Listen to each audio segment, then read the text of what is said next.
आलमी मार्केट में सोने की कीमत $6 का इजाफा, जबकि पाकिस्तान में फी तोला सोने की कीमत में 200 रुपये की कमी हुई। कीमत में $6 का इजाफा हुआ, जिसके बाद आलमी मार्केट में फी ऑन सोने की कीमत $1824 की सतह पर आ गया। दूसरी जानिब पाकिस्तानी सराफा मार्केटों में कारोबारी हफ्ते के आखिरी रोज सोने की फी तोला और 10 ग्राम कीमतों में बिलतरतीब 200 रुपये और 171 रुपये की मामूली कमी हुई।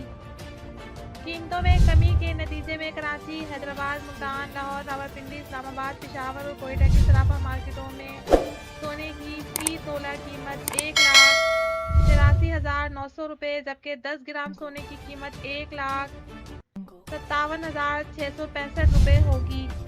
इसके बरअक्स सराफा मार्केटों में चांदी की फी तोला और 10 ग्राम कीमत बिलतरतीब 2,070 रुपये और 1,774 रुपये 70 पैसे पर मुस्तहकम रही।